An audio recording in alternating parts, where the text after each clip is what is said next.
नमस्कार, आप देख रहे हैं समर्थ सहारा न्यूज और मैं हूं आपके साथ प्रियंका जैन। आइए रुक करते हैं आज की कुछ ताजा खबरों पर। इंदौर के वार्ड क्रमांक 22 के कांग्रेस पार्षद प्रत्याशी राजू भदौरिया ने अपने वार्ड में जोशीला जनसंपर्क किया। हजारों की संख्या में राजू भदौरिया के समर्थक उनके साथ मौजूद रहे।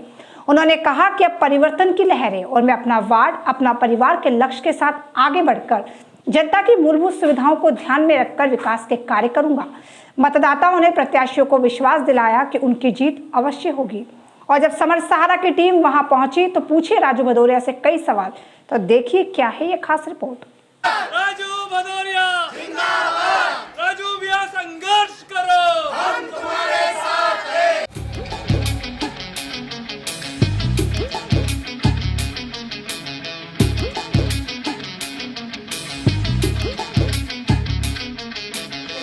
कांग्रेस पार्टी में काम कर रहा हूँ और टोटल काम कर रहा हूँ। और राजू भैया तभी राजू भैया और चिंटू भैया एक ऐसा व्यक्ति है कि किसी से 2 रुपये नहीं होता, अपने आप खुद हिम्मत पे और अपने बल पे और अपने लोगों की समस्या का समाधान करते हैं। नमस्कार, आप देख रहे हैं समर्थ सहारा न्यूज और मैं हूं आपके साथ मेघा जैन। आज मैं खड़ी हूं चुनावी मैदान के बीच में और आज हमारे साथ मौजूद एक ऐसे शख्स जिनके लंबे समय जिन्होंने विकास की यात्रा में कार्य किया है। आज हमारे साथ मौजूद है वार्ड क्रमांक 22 के पार्षद प्रत्याशी उम्मीदवार राजू भदौरिया जी। हम इनसे कई सवाल पूछेंगे और जानेंगे इनके कई जवाब। तो सर, सबसे पहले तो आपको बहुत बहुत बधाई हो, आप पार्षद प्रत्याशी के उम्मीदवार के रूप में खड़े हुए हैं। जी धन्यवाद। चूँकि आपका लगातार जनसंपर्क चल रहा है और काफ़ी अमला में देख रही हूँ कि बहुत हज़ारों की संख्या में श्रद्धालु आपके साथ चल रहे हैं, तो कैसा लग रहा है और क्या कहेंगे इसमें? एक्चुअल ये चुनाव पहले भी मैं कह रहा हूँ, हर चैनल पे भी कह रहा हूँ कि मेरा वार्ड मेरा परिवार। ये मेरा वार्ड नहीं है, मेरा घर है, हमारे फैमिली के लोग हैं। यहाँ कम से कम मैं बिगर पद के लिए हुए 20 से 30 साल छोटे से बड़ा यहीं हुआ हूँ। सबसे मेरे फैमिलियर संबंध है। मुझे चुनाव मैं नहीं लड़ रहा हूँ, यहाँ के लोग लड़ा रहे हैं। राजू भदौरिया जी, जब मैं वहाँ से लगातार आ रही थी तो मैं देख रही थी लोगों में काफ़ी उत्साह है। क्योंकि मैंने कई सारी ज़मीनी स्तर पे उतरकर काम किया, लेकिन ऐसा उत्साह नहीं देखा मैंने लोगों में, क्योंकि बिना जीत के ही फटाके फूटने लगे हैं। तो इस पर क्या कहेंगे? सीधा एक ही बात है कि मैं बोल रहा हूँ फिर से कि मेरा वार्ड, मैं चुनाव नहीं लड़ रहा हूँ, मेरे वार्ड के लोग मुझे चुनाव लड़ा रहे हैं। ये लोगों का प्यार है, लोग मेरे साथ हैं। और वास्तविक में जो हमने कोरोना काल में, मतलब मैं भले पद पे हूँ या नहीं हूँ, पार्षद होना मेरे काम करने के लिए पार्षद होना जरूरी नहीं है। इच्छा शक्ति होना चाहिए, जनसेवा का भाव होना चाहिए। आपके अंदर अगर जनसेवा का भाव होगा तो आप 100% मदद के लिए जरूर खड़े होंगे। यहाँ मेरा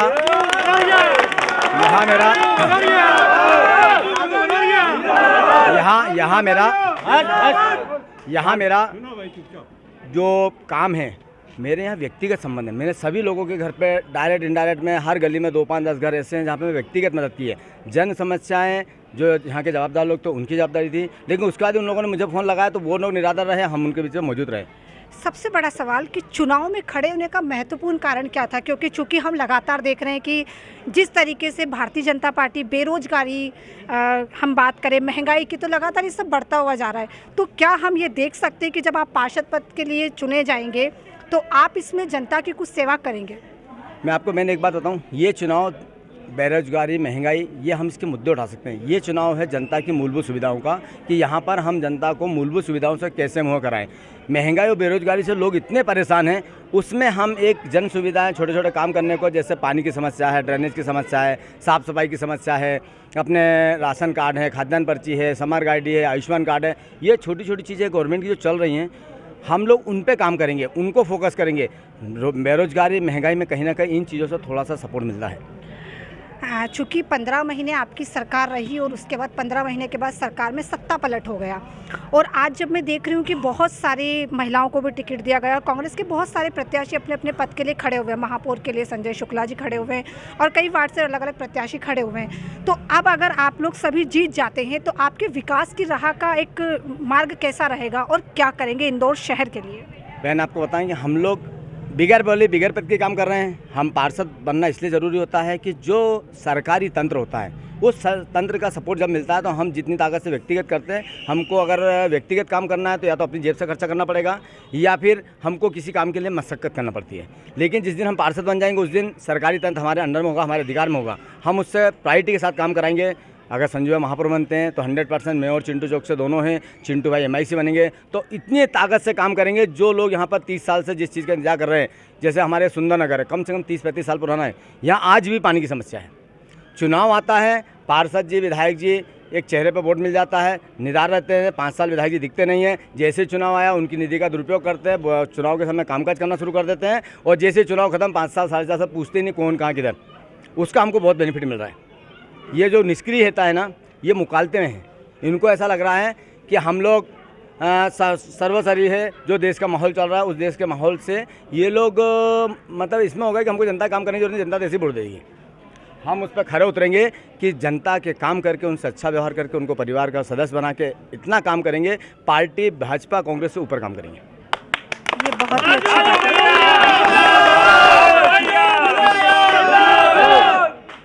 विकास की ऐसी कोई 3 महत्वपूर्ण बातें जो आप अगर पार्षद पद में आ जाते हैं तो उसके बाद ऐसी कोई 3 महत्वपूर्ण बातें, क्योंकि शिक्षा भी बहुत ज़्यादा अच्छी नहीं है, हम प्रदेश की बात करें, पूरे भारत की बात करें, बेरोजगारी दर बढ़ा हुआ और तमाम ऐसी चीज़ें जिससे मूलभूत सुविधाओं से आमजन परेशान है।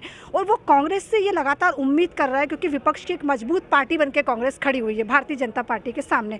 तो हम ये उम्मीद कर सकते हैं, या यहाँ पर तमाम लोग ये आपसे उम्मीद कर सकते हैं कि आप उनकी मूलभूत सुविधाओं को पूर्ण रूप से लाभ देंगे, या फिर आप भी जैसे सत्ताधार पार्टी के बाकी लोग कुछ भी विधायक पद बन गया, कुछ भी हो गया, पार्टी को बदल दिया, ऐसा कुछ प्लान तो नहीं है? 200% तन कांग्रेसी, मन कांग्रेसी, मरे तो कफन कांग्रेसी। ये बात इसलिए कह रहे हैं कि काम करने के लिए किसी पार्टी का होना जरूरी नहीं है। हमको भाजपा कांग्रेस पे होना जरूरी नहीं है। काम करने के अंदर से भावना होना चाहिए, हमारा मन होना चाहिए कि हमारी इच्छा है कि काम करना है। और 20 साल से यहाँ के सब लोग देख रहे, नहीं तो ये इतने सारे लोग मेरे पीछे नहीं दिखते। ये सब लोग मेरे पीछे, इसका ये उदाहरण है, इसका साक्ष्य है कि मुझे लोग पसंद कर रहे हैं, मेरी तरीक़ों को पसंद कर रहे हैं, मेरे काम करने के सेवा को पसंद कर रहे हैं। और चुनाव जीतने के बाद हम इतना काम करेंगे, चुनाव के काम करने के लिए किसी की भी हिम्मत नहीं होती कोई किसी का काम रोक ले। हमारी बस इच्छा शक्ति दृढ़ होना चाहिए।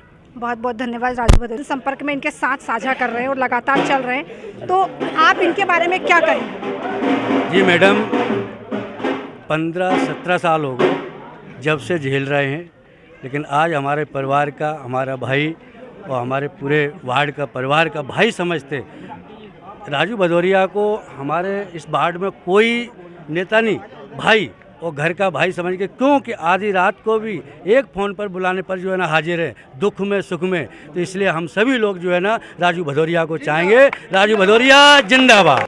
मैं तो बस इतना जानती हूँ कि राजू भदौरिया नहीं, हमारे भाई हैं, हमारे बेटे हैं और आने वाले समय के बहुत अच्छे नेता हैं। तो मैं तो यही चाहूँगी सभी से कि आप उनको वोट दीजिए और उनको ही जिताइए।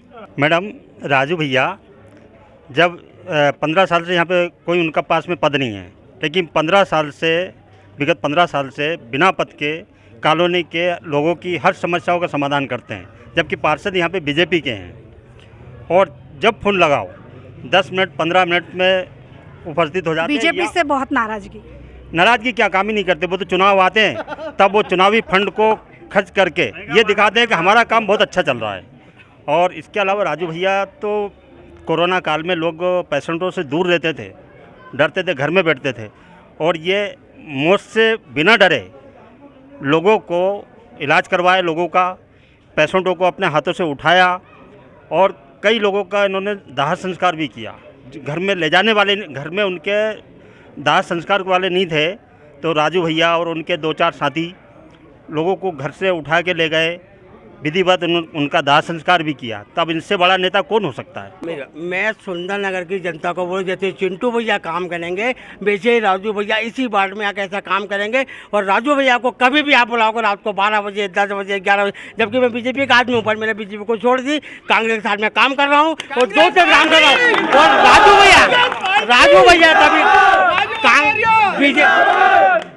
बीजेपी लोगों से चंदा लेके ये काम करती है, पर राजू भैया और चिंटू भैया एक ऐसा व्यक्ति है कि किसी से 2 रुपये नहीं मांगता, अपने आप खुद हिम्मत पे और अपने बल पे और अपने लोगों की समस्या का समाधान करते हैं। इसलिए हम राजू भैया के साथ में, चिंटू भैया के साथ में, और जैसा काम चिंटू भैया ने करा और वैसा ही काम राजू भैया इस क्षेत्र में 22 मिनट बाद में करके दिखाएंगे। और मैं लोगों की जनता के सामने बोल रहा हूँ कि मैं खुद श्यामनगर में रहता था, अभी मैंने जहाँ 1 करोड़ का मकान बनाया। इसलिए बड़ा मैं जनता को बोलना चाहता हूँ कि आप राजू भैया को सबसे ज़्यादा वोटों से जिताएं, और किसी से कोई लेना नहीं, किसी को ये पारिवारिक चुनाव है और राजू भैया हमारे खास आदमी है, और राजू भैया को विशेष तौर पे सबसे ज़्यादा वोटों से जिताना है। और राजू भैया वो काम करेंगे, बीजेपी का क्या काम करेगी? बीजेपी का आदमी दूसरी मंजिल पर चढ़ नहीं पाता,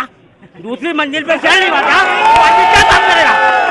वो आदमी कम नहीं पाता, उसको बोले मैं ऊपर जाऊँ आता। बिना पद के, बिना किसी चुनाव लड़े अलग से यहाँ पर विकास का काम किया है।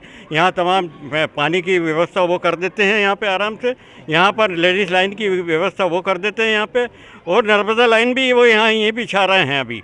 तो ये सारे विकास काम अगर राजू भदौरिया करता है तो इससे बड़ा कोई नेता नहीं है।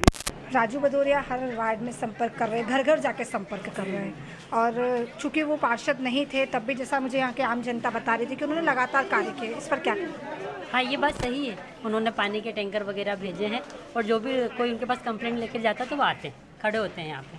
काम का तो खैर ठीक है, नेता नहीं थे फिर भी काम। हाँ जी, फिर भी काम।